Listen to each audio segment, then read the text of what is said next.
이제 시간이 되었습니다. 우리 다 함께 하나님 앞에 묵상 기도하심으로 수요 성경 묵상 올려드리도록 하겠습니다. 사랑하는 하나님 아버지, 주 앞에 나와 주님의 말씀 앞에 섰습니다. 하나님께서 오늘 출애굽기 28장 말씀을 우리에게 주신 줄 믿고 이 말씀을 마음에 받고 이 말씀을 마음에 새기고 실천하며 믿음으로 순종하는 우리 모두가 되게 하여 주옵소서. 말씀 한 절 한 절을 통해 말씀하시는 주님을 경험케 하옵소서. 예수님의 이름으로 기도합니다. 아멘. 오늘은 출애굽기 28장 말씀을 1절부터 14절까지 살펴보도록 하겠습니다. 오늘은 14절까지 살펴보고 다음 시간에 15절부터 마지막 43절까지 이렇게 오늘과 다음 주 두 주에 걸쳐서 출애굽기 28장 말씀 살펴보도록 하겠습니다. 28장 1절부터 14절 말씀을 제가 봉독하겠습니다. 너는 이스라엘 자손 중 내 형 아론과 그의 아들들 곧 아론과 아론의 아들들 나답과 아비후와 엘르아살과 이다말을 그와 함께 내게로 나오게 하여 나를 섬기는 제사장 직분을 행하게 하되 내 형 아론을 위하여 거룩한 옷을 지어 영화롭고 아름답게 할지니 너는 무릇 마음에 지혜 있는 모든 자 곧 내가 지혜로운 영으로 채운 자들에게 말하여 아론의 옷을 지어 그를 거룩하게 하여 내게 제사장 직분을 행하게 하라. 그들이 지을 옷은 이러하니 곧 흉패와 에봇과 겉옷과 반포 속옷과 관과 띠라. 그들이 내 형 아론과 그 아들들을 위하여 거룩한 옷을 지어 아론이 내게 제사장 직분을 행하게 하라.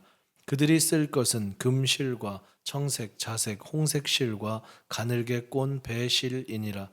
그들이 금실과 청색, 자색, 홍색 실과 가늘게 꼰 배실로 정교하게 짜서 에봇을 짓되 그것에 어깨 바지 둘을 달아 그 두 끝을 이어지게 하고 에봇 위에 매는 띠는 에봇 짜는 법으로 금실과 청색, 자색, 홍색 실과 가늘게 꼰 배실로 에봇에 정교하게 붙여 짤지며 호마노 두 개를 가져다가 그 위에 이스라엘 아들들의 이름을 새기되 그들의 나이대로 6 이름을 한 보석에 나머지 6 이름은 다른 보석에 새기라. 보석을 새기는 자가 도장에 새김같이 너는 이스라엘 아들들의 이름을 그 두 보석에 새겨 금태에 물리고 그 두 보석을 에봇의 두 어깨 바지에 붙여 이스라엘 아들들의 기념 보석을 삼되 아론이 여호와 앞에서 그들의 이름을 두 어깨에 메워서 기념이 되게 할지며 너는 금으로 태를 만들고 순금으로 노끈처럼 두 사슬을 땄고 그 따은 사슬을 그 태에 달지니라. 아멘. 오늘은 1절부터 14절 말씀을 먼저 살펴보도록 하겠습니다. 한 절 한 절씩 살펴보면서 하나님께서 우리에게 주시는 은혜들을 깊이 묵상해 보겠습니다. 오늘 1절 말씀은 이렇게 기록되어 있습니다. 너는 이스라엘 자손 중 내 형 아론과 그의 아들들 곧 아론과 아론의 아들들 나답과 아비후와 엘르아살과 이다말을 그와 함께 내게로 나오게 하여 나를 섬기는 제사장 직분을 행하게 하되 하나님께서는 아론에게 은혜를 주셔서 제사장 직분을 맡겨 주셨습니다. 아론에게 은혜를 주셨을 뿐만 아니라 그의 4명의 아들들에게도 동일한 은혜를 주셔서 아버지 아론과 같이 하나님을 섬기는 거룩한 제사장 직분을 행하게 하셨습니다. 이 4 아들들의 이름은 나답, 아비후, 엘르아살, 이다말 이렇게 4 사람인데요. 특별히 레위기 10장을 보면 나답과 아비후라는 아들은 하나님께서 말씀하신 불, 하나님께서 말씀하신 향로의 불을 사용하지 않고 자의대로 하나님 앞에 제사하다가 죽임을 당하게 됩니다. 그리고 엘르아살과 이다말 남은 2 아들은 하나님 앞에서 제사장 직분을 행하게 되죠. 우리는 여기에서 한 가지 사실을 발견하게 됩니다. 하나님께서 제사장으로 부르셨다 한들 그들의 삶이 하나님 앞에 바르지 않고 믿음으로 하나님 앞에 순종하지 않는 삶을 산다면 언제든지 그 직분을 빼앗길 수도 있다는 겁니다. 한 번 은혜를 입었다고 해서 그것이 끝이 아니라 그 은혜를 주신 하나님을 생각하며 날마다 겸손하게 하나님을 섬기고 또 따라가는 것이 정말로 중요하다는 것을 우리는 이 말씀을 통해 보게 됩니다. 또 한 가지 1절 마지막 절을 보면 나를 섬기는 제사장 직분을 행하게 하되라고 기록이 되어 있습니다. 출애굽기 28장 전까지의 말씀을 돌아보면 하나님께서 모세라는 한 사람을 택하셔서 선지자의 역할, 제사장의 역할, 하나님과 백성 사이의 대리자의 역할을 감당하게 하심을 우리는 보게 됩니다. 그런데 이것이 한 사람에게 참으로 중한 일이었고 무거운 짐이었기에 하나님께서 28장에 제사장 직분을 아론과 그의 아들들에게 맡기십니다. 하나님은 이렇게 한 사람만 교제하는 그런 것들을 생각하시는 게 아니라 이제 이 한 사람을 넘어서 한 가족으로 더 나아가서는 이 민족 전체와 교제하고 싶어 하시는 이 마음이 이 1절에 깊이 담겨 있다고 볼 수 있겠습니다. 2절 말씀입니다. 내 형 아론을 위하여 거룩한 옷을 지어 영화롭고 아름답게 할지니. 내 형 아론을 위하여 라는 구절을 보면 하나님께서 사람을 위해 주신다. 이 직분을 행하는, 특별히 대제사장의 직분을 행할 아론을 기억해 주신다. 그를 보호해 주신다. 앞으로 2절부터 14절에 제사장들이 입는 옷에 대해 또 제사장들이 걸치고 있는 장신구에 대해 여러 설명들이 나올 텐데 이것들은 어떻게 시작된 겁니까? 하나님께서 사람을 위하셔서 하나님께서 사람을 생각하셔서 만들어 주셨던 것이다. 이렇게 볼 수 있습니다. 거룩한 옷을 지어 라고 되어 있는데 여기에 옷이라고 번역된 단어는 히브리어 원어 성경을 보면 덮는다, 죄를 가리워준다 라는 뜻들을 가지고 있습니다. 어떤 뜻이 됩니까? 아론은 사람입니다. 하나님께서 아론을 위하여 옷을 지어주시는데 아론의 죄악과 아론의 부족함이 거룩하신 하나님 앞에서 가리워질 수 있도록 그 죄를 가리워주시는 은혜의 옷을 주신다는 겁니다. 그리고 그 옷은 아론이 입게 되면 어떤 결과를 가져옵니까? 영화롭고 아름답게 할지니. 어떤 뜻입니까? 죄인인 인간이지만 하나님께서 지어주신 거룩한 옷을 입고 영광스럽고 아름다운 주님 앞에 나아간다는 겁니다. 최상의 주님께 최고의 아름다운 모습으로 나아갈 수 있게 해주시는, 그리고 죄인을 그렇게 대해주시는 하나님의 마음이 담겨 있습니다. 3절입니다. 너는 무릇 마음에 지혜 있는 모든 자 곧 내가 지혜로운 영으로 채운 자들에게 말하여 아론의 옷을 지어 그를 거룩하게 하여 내게 제사장 직분을 행하게 하라. 마음에 지혜로운 자라고 번역된 이 말은 조금 더 이해하기 쉽게 다시 번역해 본다면 하나님께서 그에게 주신 재능으로 익숙한 자, 이 표현이 조금 더 와 닿겠습니다. 하나님께서 그 마음에 지혜를 주시고 능숙함을 주시고 달란트를 주셔서 그 일들을 잘 감당할 수 있게 하신 자, 곧 그 사람들은 어떤 사람들입니까? 능력이 많은 사람들입니까? 그렇지 않습니다. 내가 지혜로운 영으로 채운 자들이라고 분명하게 말씀하십니다. 하나님께서 은혜를 주시고 하나님께서 지혜를 주신 그 사람들이 그 모든 일에 능숙할 수 있었다는 겁니다. 그래서 그 사람들은 3절 마지막 절에 내게 제사장 직분을 행하게 하라. 우리는 여기에서 또 한 가지 사실을 알게 됩니다. 하나님께서 우리에게 은혜 주시고 능숙하게 하시고 달란트들을 주셨다면 그것은 나의 어떠함이 아니라 주님께서 주신 은혜라는 것과 그 은혜들을 가지고 하나님을 섬기는 제사장 직분 행하게 하려 하심이라. 이렇게 우리는 간단한 또 하나님께서 사람을 향해 주시는 깊이 있는 분명한 메시지를 발견하게 됩니다. 이제 4절부터는 구체적으로 어떻게 옷을 만들고 또 어떤 양식에 따라서 이 장신구들을 만들어야 하는지 하나님께서 그 식양과 양식들을 보여주십니다. 4절은 이렇게 기록되어 있습니다. 그들이 지을 옷은 이러하니 곧 흉패와 에봇과 겉옷과 반포 속옷과 관과 띠라. 그들이 내 형 아론과 그 아들들을 위하여 거룩한 옷을 지어 아론이 내게 제사장 직분을 행하게 하라. 어떤 옷입니까? 먼저 사진을 통해서도 보실 수 있겠지만 흉패라고 불리는 것이 있습니다.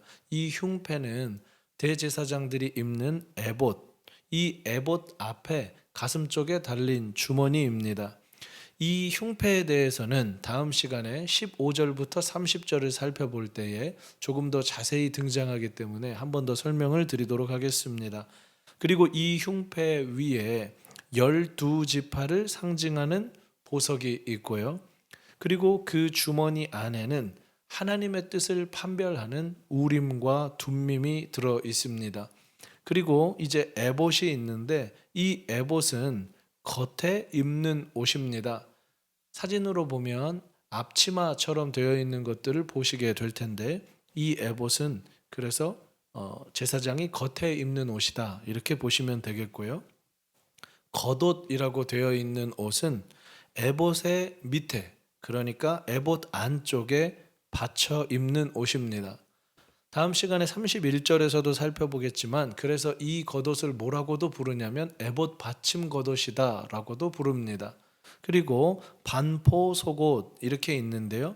반포라는 말은 가는 배실로 수놓아서 만든 아주 좋은 품질의 속옷이라는 겁니다. 이 옷은 에봇 받침 겉옷 그러니까 에봇 밑에 입는 옷 그리고 그 밑에 입는 속옷 이렇게 보시면 되겠습니다. 또 관이라고 나와 있는데요. 이것은 머리에 쓰는 모자입니다. 일반적인 제사장이 쓰는 관이 있었고 대제사장이 쓰는 관이 있었습니다. 그리고 이제 마지막으로 띠를 만들라라고 하셨는데요. 이 띠는 두 종류의 띠가 있습니다. 사진으로도 보실 수 있겠지만 다음 시간에 28절에 한 번 더 볼 텐데 제사장이 에봇 위에 띠를 하나 가지고 있습니다. 그리고 또 하나는 반포 속옷 위에도 띠를 가지고 있습니다. 속옷을 고정하는 띠 하나와 겉옷을 고정하는 띠 하나 이렇게 두 개의 띠가 있었다라고 보실 수 있겠습니다. 이제 이런 구체적인 모습들이 5절부터 14절까지 보면서 한 제사장의 옷에 어떤 양식으로 드러나는지 사진과 함께 한 절씩 설명드리도록 하겠습니다. 5절입니다. 그들이 쓸 것은 금실과 청색, 자색, 홍색 실과 가늘게 꼰 배실이니라. 흥미로운 것은 금실을 제외하고는 청색, 자색, 홍색, 가늘게 꼰 배실 전부 어디 쓰였던 실들입니까? 성막을 덮을 때 휘장 재료들 그리고 성소 안에 휘장 재료들로 쓰였던 고급 원단들입니다. 이것을 하나님께서 기름 부어 거룩하게 세우신 제사장의 옷에 사용했다는 겁니다. 다음 구절입니다. 6절입니다. 그들이 금실과 청색, 자색, 홍색 실과 가늘게 꼰 배실로 정교하게 짜서 에봇을 짓되 6절부터 9절은 에봇을 어떻게 만들어야 하는지 이 에봇의 식양에 대해서 설명하고 있습니다. 7절입니다.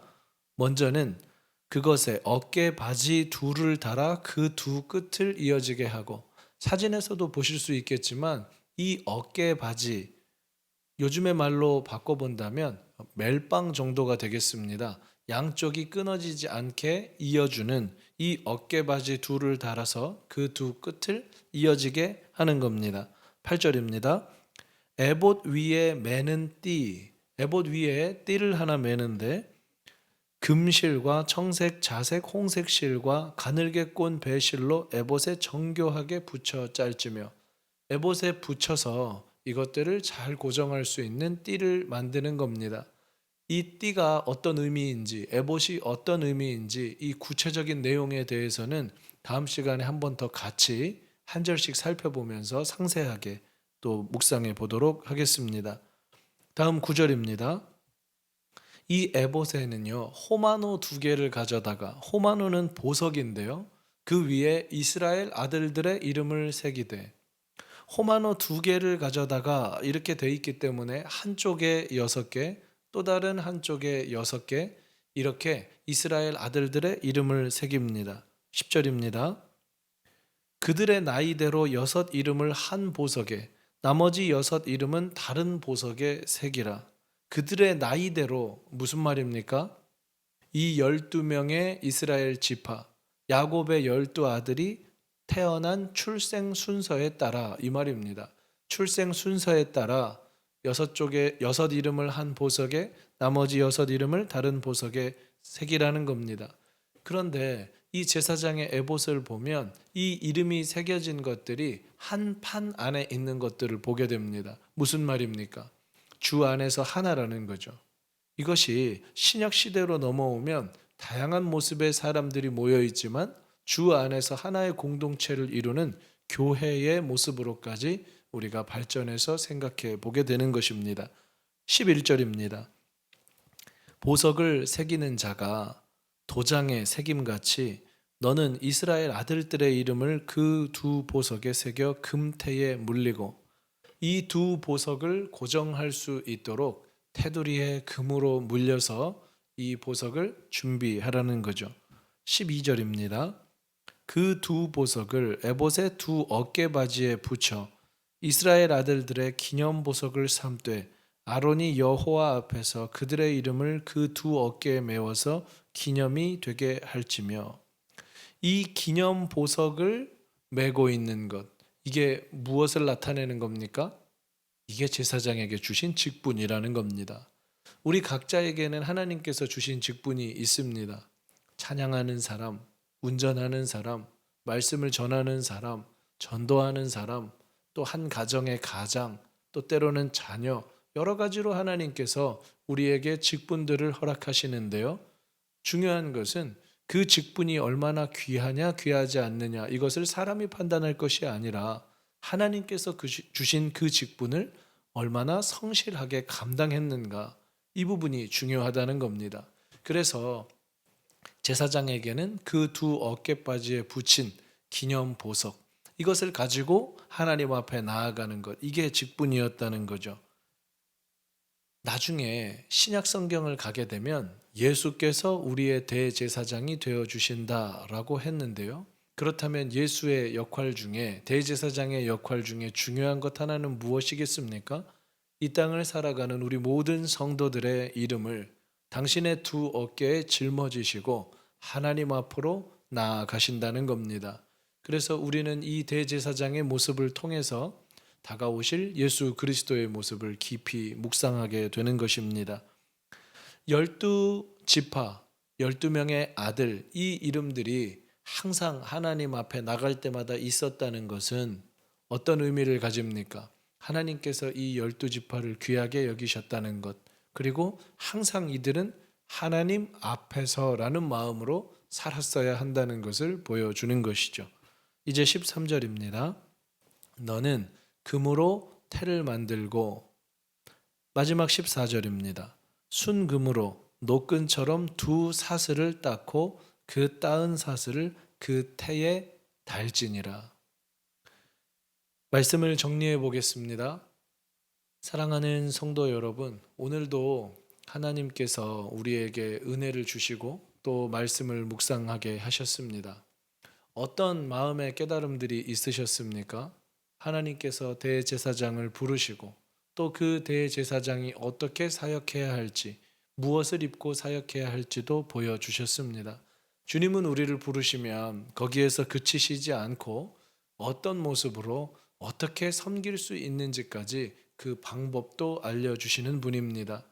여호와께 성결이라는 그 패를 머리에 붙이고 관에 씌우고 하나님 앞에 사역했던 그 대제사장의 모습이, 제사장들의 모습이 이 땅을 살아가는 우리 성도들의 모습이기를 소원합니다. 더 나아가서 제사장으로 부름받았지만 하나님께 불순종하고 자기 마음대로 섬겼을 때 하나님께서 나답과 아비후를 벌하셨던 것도 기억하시고 우리를 부르신 그 은혜에 감사하며 오늘 하루도 말씀 붙들고 살아가고 그렇게 남은 한 주도 승리해 가는 저와 우리 모든 성도님들 되시기를 주님의 이름으로 축복합니다. 기도하시겠습니다. 사랑하는 하나님 아버지, 오늘도 주님의 말씀을 깊이 묵상하며 한 절 한 절 우리에게 주시는 은혜를 받습니다.